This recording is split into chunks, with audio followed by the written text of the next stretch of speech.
تو کیا وہ اپنی بات اپنے دعوے میں سچا ہوگا؟ اور حق اس قدر کھل جانے کے باوجود بھی وہ اپنی باطل و بے بنیاد بات پر ڈٹا رہے تو اس کی دماغی حالت کیا ہوگی؟ بالکل واضح ہے کہ ایسا کرنے والا کوئی بیوقوف، جاہل اور پاگل ہی ہو سکتا ہے، کوئی ایسا شخص ہی ہو سکتا ہے جس کا ذہنی توازن ٹھیک نہیں ہے۔ بالکل اسی طرح ناظرین، اس قرآن میں آیات اتاری گئی ہیں، اس قرآن میں آیات ہیں، جس کا مطلب کہ اس قرآن میں جو سامنے نظر آ رہا ہے وہ اصل حقیقت نہیں، بلکہ اصل حقیقت اس وقت تک سامنے نہیں آئے گی جب تک کہ آیات میں غور نہیں کیا جائے گا۔ یہ جو سامنے ہے آیات کی صورت میں، یہ اصل حقیقت پر پڑا ہوا پردہ ہے۔ جب تک اس پردے کے پیچھے نہیں جھانکا جائے گا اصل حقیقت تب تک سامنے نہیں آ سکتی۔ اور اگر کوئی آیات کو ہی بینات یعنی اصل حقیقت سمجھے یا کہے تو وہ کوئی پاگل، بیوقوف اور جاہل تو ہو سکتا ہے، عقل مند اور اہل حق نہیں ہو سکتا۔ وہ اپنی بات، اپنے دعوے میں باطل و بے بنیاد اور جھوٹا تو ہو سکتا ہے مگر سچا ہرگز نہیں۔ اس لیے ناظرین، جہاں بھی قرآن میں گزشتہ لوگوں کا ذکر کیا گیا وہ اصل حقیقت نہیں ہے، بلکہ اصل حقیقت اس وقت تک سامنے نہیں آئے گی جب تک کہ آپ انہیں آیات تسلیم کرتے ہوئے ان میں غور نہ کر لیں، اسے پردہ تسلیم کرتے ہوئے اس پردے کے پیچھے نہ جھانک لیں۔ اس قرآن میں جہاں قوم نوح کا ذکر ہے تو قوم نوح آیت ہے، جب اس میں غور کیا جائے، اسے بیان کیا جائے تو قوم نوح کی بجائے اصل میں ذکر وہاں اس موجودہ قوم کا کیا جا رہا ہے۔ اسی طرح جہاں امت بنی اسرائیل کا ذکر کیا جا رہا ہے تو وہ اصل میں امت بنی اسرائیل کا ذکر نہیں، بلکہ بنی اسرائیل تو آیت ہے، بنی اسرائیل کو آیت بنا دیا گیا۔ بنی اسرائیل آیت ہے، جب اسے بیان کیا جائے گا تو اصل حقیقت سامنے آئے گی موجودہ امت کی صورت میں۔ اب جب کہ ناظرین یہ حقیقت آپ پر واضح ہو چکی تو اب آپ یہ بھی جان لیں، جو کہ اب تک خود ہی واضح ہو جانا چاہیے تھا، کہ قرآن میں ذوالقرنین سلیمان علیہ السلام کا جو قصہ بیان کیا گیا وہ اصل میں ذوالقرنین سلیمان علیہ السلام کا ذکر نہیں کیا گیا، بلکہ وہ مسئلوں کے ساتھ قرآن کے نزول سے لے کر الساعۃ کے قیام تک جو ہونا تھا، آج سے 14 صدیاں قبل ہی اس کی تاریخ اتار دی گئی تھی۔ تاریخ کہتے ہیں حادثے کے وقوع پذیر ہو جانے کو، یعنی کچھ ہوا تو اس کے بارے میں اس کے بعد جو لکھا جائے کہ وہ کب، کیوں، کیسے ہوا، تاریخ کہلاتی ہے۔ ناظرین، کوئی بھی تاریخ دان اس وقت تک تاریخ نہیں لکھ سکتا جب تک کہ واقعہ وقوع پذیر نہیں ہو جاتا۔ قرآن اللہ کی اتاری ہوئی تاریخ ہے، اور اللہ کے لیے ماضی، حال، مستقبل کچھ بھی پوشیدہ نہیں ہے۔ اس لیے اللہ نے انسانوں کے نزدیک اس کی تاریخ اتار دی جو مستقبل میں ہونا تھا، یعنی جو انسانوں کے نزدیک مستقبل تھا، اللہ نے آج سے 14 صدیاں قبل ہی اس کی تاریخ اتار دی۔ ناظرین، قرآن میں ذوالقرنین سلیمان علیہ السلام کا ذکر کیا جانا کہ اسے پوری زمین میں مکن دیا گیا، اس وقت علاقائی حکومتوں کے ساتھ ساتھ عالمی حکومت بھی قائم تھی جو کہ سلیمان علیہ السلام کی تھی، یعنی پوری دنیا میں علاقائی حکومتوں کو سلیمان علیہ السلام کنٹرول کرتے تھے، پوری دنیا کی حکومتیں سلیمان علیہ السلام کے تابع تھیں۔ تو ایسے ہی قرآن کے نزول سے لے کر الساعۃ کے قیام تک ہونا تھا۔ ایک وقت ایسا آنا تھا جب دنیا میں ایسا ہونا تھا، جس کی تاریخ اللہ سبحانہ تعالی نے آج سے 14 صدیاں قبل ہی اتار دی تھی۔ یعنی قرآن کے نزول کے بعد جب الساعۃ بالکل سر پر آ جانا تھی، تب دنیا کو گلوبل ولیج بن جانا تھا، دنیا کو ایک عالمی گاؤں کی حیثیت اختیار کر جانا تھی۔ علاقائی حکومتیں ہونے کے باوجود ان کو ایک عالمی حکومت کے ماتحت آنا تھا۔ ذوالقرنین سلیمان علیہ السلام کے پاس تیز ترین فضائی سفر کے اسباب ہوتے ہیں، جس سے زمین کے مغرب و مشرق کے سفر کیے جاتے ہیں، یعنی قرآن کے نزول سے لے کر الساعۃ کے قیام تک ایسا وقت آنا تھا جب انسانوں کو ایسے اسباب حاصل ہو جانا تھے جن سے وہ ہوا میں انتہائی تیز رفتاری سے زمین کے مغرب و مشرق کے سفر کریں گے۔ ذوالقرنین کا ایسے لوگوں سے کلام کرنا جو کہ کسی ایک بھی بات کو سمجھنے کی صلاحیت نہیں رکھتے، یہ قرآن کے نزول سے لے کر الساعۃ کے قیام تک ہونا تھا کہ انسانوں کے ایسے اسباب حاصل ہو جانا تھے جن سے آپس میں ایسی ایسی قوموں سے کلام کرنا تھا کہ جن کا ایک لفظ بھی سمجھنے کی صلاحیت نہ رکھتے ہوں۔ تماثیل بنانا تھی، یعنی وہ جو گزشتہ ہلاک شدہ اقوام نے خلق کیا تھا، بالکل وہی قرآن کے نزول سے لے کر الساعۃ کے قیام تک ایسا وقت آنا تھا کہ جب ایسا سب کچھ خلق کیا جانا تھا۔ تماثیل خلق کی جانی تھی، بلند و بانگ رواسیات خلق کرنا تھی، یعنی بلند و بانگ چوٹیاں جو کہ عمارتیں ہیں وہ خلق کرنا تھی، انتہائی تباہ کن اسلحہ خلق کرنا تھا، طرح طرح کے اسباب خلق کرنے تھے جو گزشتہ ہلاک شدہ اقوام نے خلق کیا تھا۔ ذوالقرنین نے مغرب کا سفر کیا، وہاں پہنچا جہاں خشکی ختم اور آگے سمندر ہی سمندر ہے، جہاں سے سورج گرم پانیوں میں ڈوبتا ہوا نظر آتا ہے۔ وہاں جو قوم تھی وہ دنیا میں فساد کی جڑ تھی، یعنی قرآن کے نزول سے لے کر سات کے قیام تک جب زمین میں فساد عظیم بپا ہونا تھا، ایسے اسباب وجود میں آ جانا تھے، ترقی کے نام پر فساد عظیم ہونا تھا، تب مغرب میں جہاں خشکی ختم اور وہاں سے سورج گرم پانیوں میں ڈوبتا ہوا نظر آتا ہے، وہاں جو قوم ہونا تھی، یعنی دنیا کے مغرب میں جہاں خشکی ختم ہوتی ہے تو آخری جو خشکی کا مقام ہے، وہاں جو قوم ہونا تھی، اس قوم نے زمین میں فساد کی بنیاد، فساد کی جڑ ہونا تھا۔ اور ذرا غور کریں، کیا آج ایسا ہوا؟ کیا آج ایسا ہو رہا ہے؟ کیا آج واقعتاً ایسے خطے میں ایسی قوم آباد ہے جو زمین میں فساد کی جڑ ہے، فساد کی بنیاد ہے، جہاں کے شیاطین زمین و آسمانوں میں فساد عظیم کر رہے ہیں؟ جب غور کریں تو ہاں، بالکل وہ خطہ آج موجود ہے جسے دنیا امریکہ کا نام دیتی ہے، اور امریکی قوم جو دنیا میں فساد کی جڑ ہے، فساد کی بنیاد ہے۔ اسی طرح ذوالقرنین کے مشرق کے سفر کا ذکر کیا گیا، وہاں ایسی قوم جب سورج طلوع ہوتا ہے تو سب سے پہلے اسی قوم پر طلوع ہوتا ہے، اس کے بعد باقی اقوام پر طلوع ہوتا ہے۔ اس قوم نے زمین میں فساد عظیم بپا کرنا تھا، اور آج وہ قوم موجود ہے جسے چینی اور جاپانی قوم کہا جاتا ہے۔ یہی وہ قوم ہے مشرق کی جانب کے جب سورج طلوع ہوتا ہے تو سب سے پہلے اسی قوم پر طلوع ہوتا ہے، اس کے بعد باقی اقوام پر طلوع ہوتا ہے۔ اسی طرح تیسرا سفر جو مغرب و مشرق کے درمیان تھا، وہاں جو خطہ ہے، اس خطے میں قرآن کے نزول سے لے کر سات کے قیام تک ایسی قوم نے آنا تھا جس نے زمین میں تباہی مچانا تھی، فساد کرنا تھا، لوگوں کے اموال لوٹنا تھے، اور وہ خطہ یورپ اور روس کا خطہ بنتا ہے۔ اور آج بالکل یہ قوم بھی فساد کر رہی ہے،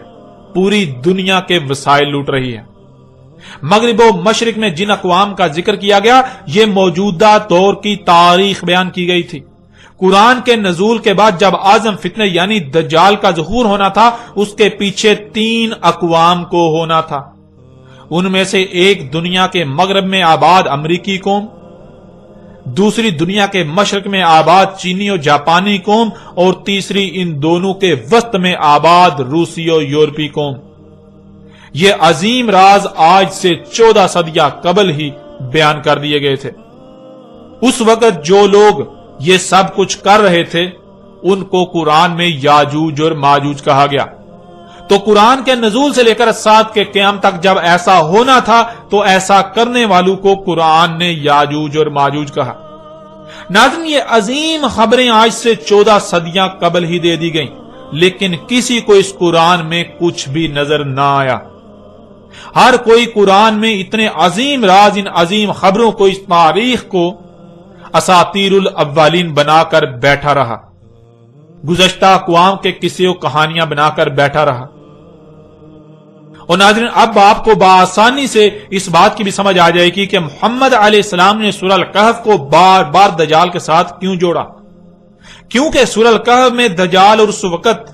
جب دجال موجود ہونا تھا اس کی مکمل رہنمائی موجود ہے۔ ذرا غور کریں، کیا آج دنیا میں یہی سب نہیں ہو رہا؟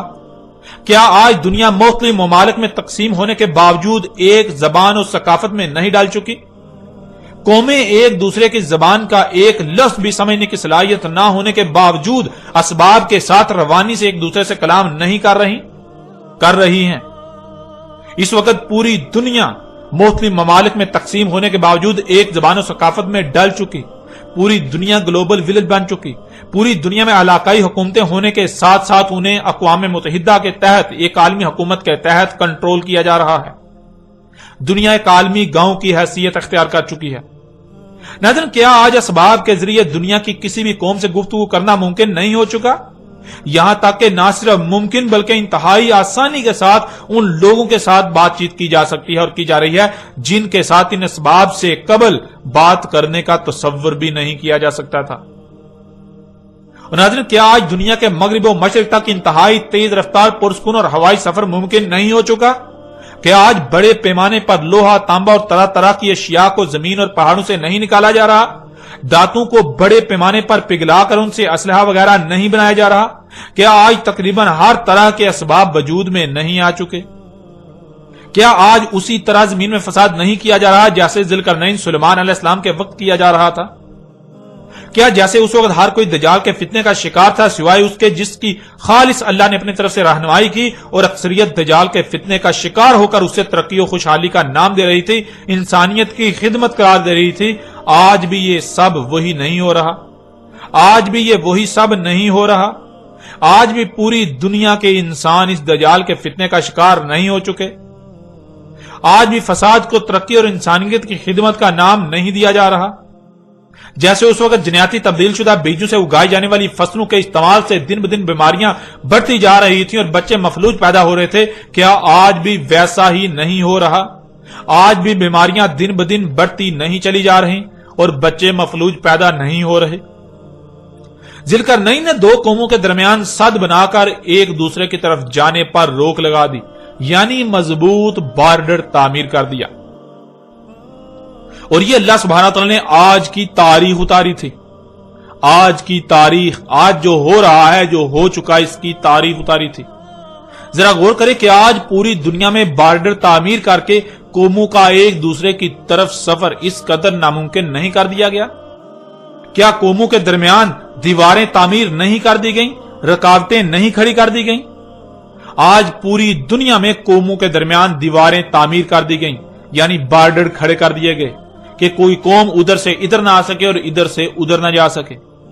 یہ اللہ سبحانہ تعالیٰ نے آج سے 14 صدیاں قبل ہی آج کی تاریخ اتاری تھی۔ اللہ سبحانہ تعالیٰ نے قرآن میں مسلوں سے آج سے 14 صدیاں قبل ہی آج کی تاریخ بیان کر دی تھی، جسے آج تک قصے و کہانیاں بنا دیا گیا۔ اب ذرا غور کریں، قرآن میں سورہ الکہف کی ان آیات کو اتارنے کا مقصد کیا تھا؟ کیا یہ ذوالقرنین اور ان قوموں کی کہانی سنائی جا رہی ہے؟ یعنی قرآن میں اساطیر الاولین ہیں، یا پھر قرآن کے نزول سے لے کر آج سات کے قیام تک جو کچھ بھی ہونا تھا اس کی مسلوں سے تاریخ بیان کر دی گئی؟ اور آپ یہ بات بارہا جان چکے ہیں کہ قرآن میں اساطیر الاولین نہیں بلکہ مسلیں بیان کی گئیں۔ قرآن میں آیات ہیں، بینات نہیں ہیں۔ یعنی سورہ الکہف کی آیات میں جو سامنے نظر آ رہا ہے وہ اصل حقیقت نہیں بلکہ اصل حقیقت تو اس کے پردے میں چھپا دی گئی، ان آیات کے پردے میں چھپا دی گئی۔ اصل میں ذوالقرنین علیہ السلام اور ان قوموں کا ذکر کرنا مقصود نہیں تھا، بلکہ اصل میں تو ذوالقرنین اور ان قوموں کے پردے میں دنیا میں آباد موجودہ قوموں کا ذکر کیا گیا، ان کی تاریخ اتاری گئی تھی۔ ذوالقرنین اور وہ قومیں تو سلف ہو چکی، اور جنہیں سلف کر دیا گیا انہیں نہ صرف سلف بلکہ مسل کر دیا گیا بعد والوں کے لیے۔ تو یہاں سلف کے پردے میں اصل ذکر مسل کا ہو رہا ہے جو کہ موجودہ اقوام ہیں۔ ناظرین، اللہ سبحانہ و تعالی نے آج سے 14 صدیاں قبل ہی ان آیات کی صورت میں عظیم خبریں دے دی تھیں، آج کی مکمل تاریخ اتار دی تھی، لیکن خود کو اللہ کے نمائندے کہلوانے والوں نے، خود کو قرآن کے ترجمان کہلوانے والوں نے، خود کو علماء و مفسرین کہلوانے والوں نے کیا کیا، یہ حقیقت آپ کے سامنے ہے۔ ان لوگوں نے مسلوں کو اساطیر الاولین بنا دیا۔ ان لوگوں نے قرآن میں جو کچھ بھی یہ ذکر آیا، گزشتہ اقوام کا ذکر آیا، ان لوگوں نے ان کو مسلوں کے بجائے اساطیر الاولین بنا دیا۔ انہوں نے ان کو ان قوموں کے قصے و کہانیاں بنا دیا، اور پھر ان قصے و کہانیوں کو اتنا پھیلایا گیا کہ کوئی تصور بھی نہ کر سکے، کسی کے تصور میں بھی نہ آئے کہ قرآن میں اساطیر الاولین نہیں بلکہ مسئلے ہیں۔ آپ ان کی تفاسیر اٹھا کر دیکھیں، آپ ان کے تراجم اٹھا کر دیکھیں، آپ کسی بھی ملا سے پوچھ لیں، کسی مفسر سے پوچھ لیں، آپ کسی سے بھی سوال کر لیں کہ قرآن میں یہ جو گزشتہ اقوام کا ذکر کیا گیا یہ کیا ہے، تو آپ کے اوپر بالکل واضح ہو جائے گا کہ ان لوگوں نے یہ قرآن میں اساطیر الاولین بنا دی۔ ان لوگوں نے قرآن میں ان سب کے سب کو ان لوگوں کے قصے و کہانیاں بنا دیا گیا اور ہر طرف پھیلا دیا، جو کہ آج زبان زد عام ہے۔ کسی کو بھی علم نہیں کہ اللہ سبحانہ و تعالیٰ نے تو اس قرآن میں، اس قرآن کے نزول سے لے کر الساعۃ کے قیام تک کی تاریخ اتاری تھی۔ ناظرین، ذوالقرنین علیہ السلام کے اوپر ہر لحاظ سے کھول کھول کر واضح بات ہو چکی۔ اب بڑھتے ہیں اور آگے اور آئندہ ایک ساتھ میں بات کریں گے یاجوج اور ماجوج کے موضوع پر۔